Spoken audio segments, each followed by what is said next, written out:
What's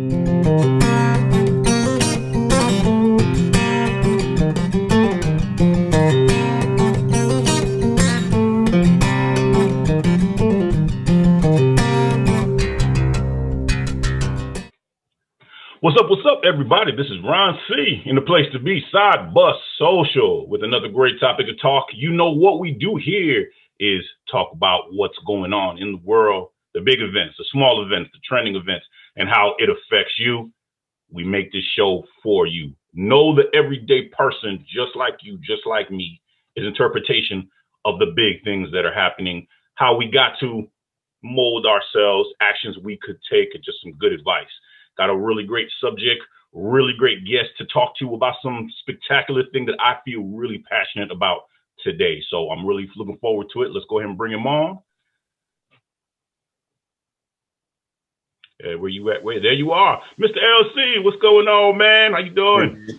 Hey, man, I'm good. How you doing out there, man? Yeah, we all right, man. Landen Cummings, man. He is a youth sports teacher. Go from the grades 3rd to about 8th. He teaches them as a good mentor. He's a coach, but I look him more as an advisor, as a mentor to the youth that's out there right nowadays, because just like him and myself, we grew up playing, sports to get away from a lot of, troubles we could have got into, a lot of disciplines that we were, brought upon us, and allowed us to have a better perspective of life through sports itself. You know what I'm saying?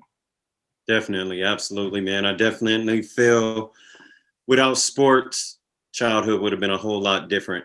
Growing up in my family, different situations and moving a lot, sports kind of was that consistent. And on top of that, sports kind of helped me find other kids that were similar to me. We both liked basketball. We were both living in the same neighborhoods. And so when you move locations, and you can be in an environment where that's kind of the common denominator, I think that's really important for kids. And I think that definitely shows up in what I'm doing now. So absolutely, perfectly, man. So me personally, I've been through both worlds. I've been through the poverty world as well as I've been through kind of the suburbia world. It's always a mix, but the one thing I was able to always find when it came down to a cross correlation, kind of an interaction between of all cultures was sports, sports, music, any kind of entertainment based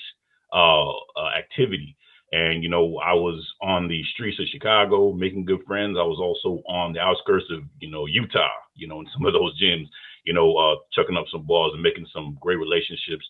It kept me focused, for a lot of things, which I see now in my life was such a good thing, because I find myself unfocused on a lot of things. And it would have been worse if I didn't have that discipline to always, hey, every time you're stressed, go do some physical activity, go find some competition, go challenge yourself, that kind of thing, Absolutely. I agree. Absolutely. So the discussion question goes down to with what you're seeing kind of today. My interpretation is really a segregation of society right now when it comes down to this kind of social activity. Where I'm at right now, I'm in 45 minutes outside of Oakland, East Oakland, and I don't see that as much. I don't see, kids out there doing, a lot of outskirts activities, a lot of leagues going on, rec leagues. Nobody out here in a lot of places is really looking for the open gym even more. I mean, even before COVID, it didn't seem like it was maybe the hunger or the anticipation or desire to actually get out there and do things and do activity. We see the joke all the time and all the memes of, you have kids back in the day, our moms had to grab us from the outside. Now today we have to grab our kids and pull them out, pull them outside, you know what I mean? From the inside. Yeah. Was crazy thing. What do you think is a factor of that? And what do you think is the effects, positive or negative, that's going to give our kids for the future? From a personal perspective, I feel like a lot of it is just technology. I feel like as time evolves and things change, kids want to get on YouTube, kids want to get on TikTok, kids want to get on all the apps and the social media stuff and Instagram, and some of these kids have Facebook. And I think they've lost track of the desire to go out and interact with other kids. Wow. And as parents, we're putting the technology in their hands. And so it's almost like we're enabling. Gotcha. On a much lower scale. You know, I use that term loosely because people think of enablers as, oh, a friend with a drug or an alcohol addiction, and then you invite them to a party type thing. But I think from a standpoint of, as adults, as parents, we give our kids the technology, we buy them iPads and phones, and then we have the audacity to have a problem with them not going outside and playing. Well, they don't go outside and play because they'd rather sit in their room and FaceTime their best friend instead of getting on their bike and riding to their friend's house and then riding to the park. Gotcha. You know, it's almost like we give them an out and then we complain about them not doing it. It's like America has more fast food restaurants per capita per state than any other country in the world. And then Americans complain about we're the most overweight country in the world. Yeah, exactly. So it's almost like we're creating the problem. And so I feel like from an activity standpoint, we're not really doing anything to create that separation. I have friends that have kids who give their kids a social media allowance. You can be on it for an hour a day. And the kids get up and they'll get on TikTok for 30 minutes and then they get off. And then they know before they go to bed, they're going to get 30 minutes of TikTok and then they're off and that's it. They're not on their phones for hours and hours. Same thing with video games. I coach kids and I've heard kids after practice say, hey, who wants to squad up? Hey, what's your gamer tag? And it's cool because they're teammates and they're interacting with each other outside of practice and games. But I ask them, like, do you guys ever have sleepovers? You guys ever hang out? You guys ever meet at the park? You guys ever go to the rec center? You guys ever have snowball fights, go sledding with each other? Like, you guys ever go to the pool together? Do you guys do stuff together outside of video games, outside of your house? So I feel like we give them all the tools to not be social, and then we complain when our society becomes an antisocial society. You know, it's interesting you say that because it's a full belief that I have. Me and you are literally right side by side on that. I think, you know, for me as a parent, you know, got grown kids now. One is about to be in college. The other ones are about 2 years out. They're all in high school and about to, you know, get out of here. I see that because I was that parent that always was, you know, get outside, do stuff, get into a sport. And in so many words, over the years, I maybe sort of gave up because I had kids that really didn't want to do any of that. I mean, I'm talking about they were depressed when I said, hey, let's go do some swim team. And, you know, they're trained swimmers right now and they're really good, but they don't find any pride in that. They just realistically saw it more as a burden. And it went from always, and within I think about 2 years, it went from always wanting to swim and begging me to swim to after I started, I saw the passion. How I saw it was a passion to swim, passion want to learn how to swim. I got them in there, and as soon as they got in there and started doing competitive, they literally hated swimming. And they never asked me to go swim pool ever again, you know, to that degree. You know, it's insane. And I was like, wow, when I sit there and got my bug for basketball, I got the ball one time and I never had to be told after that to go outside, you know, even if it's, you know, and I ended up being okay, but never, you know, to the level of D1 ball or whatnot. But I just love to play, and I still love to play at, you know, this age. I'm 42, almost 42, you know, and it's that way. What changed, you know what I mean, to the degree that kids don't even have that passion anymore. Like I said, for me, that's how it was. They didn't really start getting really into video games until a little later in life. But I'm talking about, you know, what 7, 8, 9, 10, all those years, the impressionable years. That's when I tried, and it was like, nope. You know what I mean? Yeah. And that's hit or miss. And I tell parents of the kids in the program, like, there's no magic formula. There's no consistent thing that applies to everybody. The exact same thing happened. My daughter, she's 10. She started playing junior jazz when she was in second grade. She played for 2 years. We created a comp team. The whole COVID thing shut down basketball for a little bit. And to this day, she asks, when's basketball starting up again? When can we go do some drills? Hey, if the rec center's closed, where can we go and get some shots up? Or where can we work on some dribbling drills? And she comes to me for it. We put her in competitive dance and she loves it. And even when dance and basketball clash and the schedules don't work out, she still hits me up like, I don't know what to do. I love my dance team, but man, we got to get going on basketball. Like I'm in fourth Gotcha. grade. I got to get going.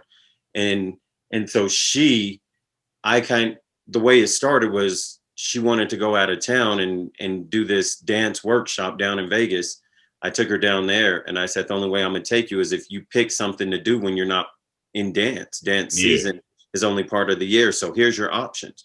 You can play soccer, you could play softball, you could play volleyball, you could play basketball, you could do anything, but you're not going to just sit in the house. Gotcha. And what I did, and I think this is the secret weapon. I think when parents dictate to their kids, it goes one of two complete ends of the spectrum. Correct. Either the kids buy into it and they want to make mom and dad proud, or they say, I have to do this because dad's making me do this, and I'm going to just go through the motions until he's annoyed enough at spending money and I'm not putting in work and he lets me quit. And I think it becomes one of the two ends of the spectrum. There's not a lot of gray area between there. So I told her, these are your options. I don't care what you do, but you're not going to sit in the house all day, every day, watching TV, playing on YouTube for the next 8 months until dance season starts again. True. And so she said, well, you're a basketball coach and you're a trainer. So if I pick basketball, will you help me not be the worst player on the team? Gotcha. My kids can never be the worst player on the team. That's coach's rule. Coach's kid can never be the worst player on the team. You could be the second worst. You could be the best. Can't be the worst player. Can't be the worst. And so she decided that's what she wanted to do. And then we started training. She started playing. And when she started playing, her skill set was so much higher than the other girls that then she became the best player on the team. They're throwing the ball to her. The parents on the other team are like, give her the ball. Give her the ball. Like they're telling their kid, pass the ball to the good player. You're not the good player. Give her the ball. Yeah, and true. She enjoyed it and kind of grasped and loved that role. So now she's like, okay, I'm young. I'm in fourth grade, but I'm playing with fifth graders, but I'm starting games. I'm playing more than half the game. Like, and so now I think that's where it all stemmed from was I said, you got to do something.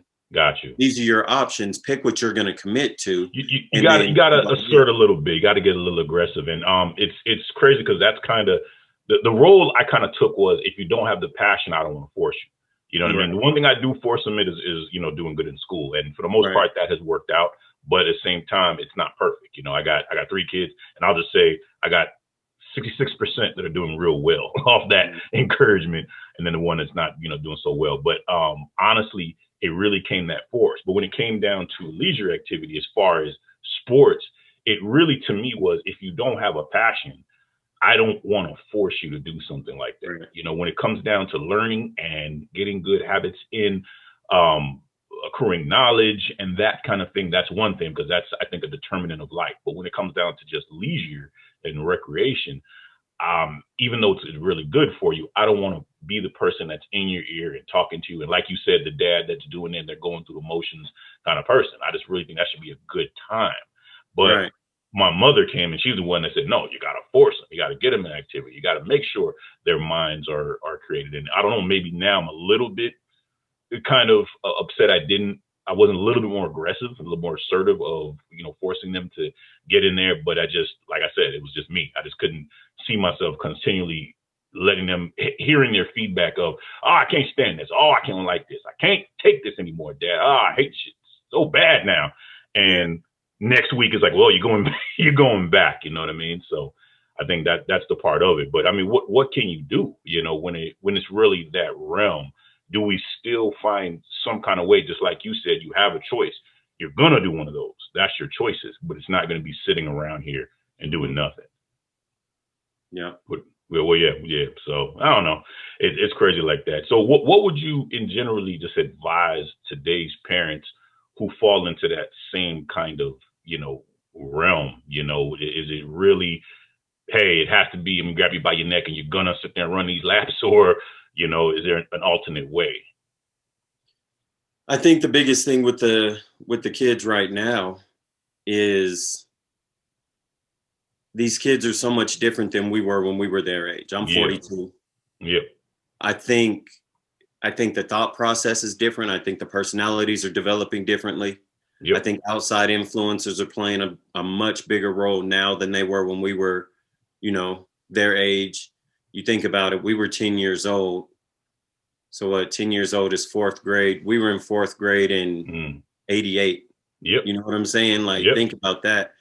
Think about how different everything is right now. So I think the biggest part of it, and as cliche as it is, parents just, I think as parents, and I have friends with younger kids. I'm friends with a lot of the parents of the third and fourth grade kids in our program. And I think parents are just reserved on having those conversations.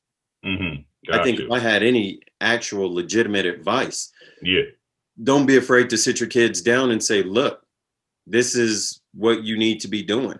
Like, as your parent, I want to be involved, but you're developing your personality and you're developing who you're going to become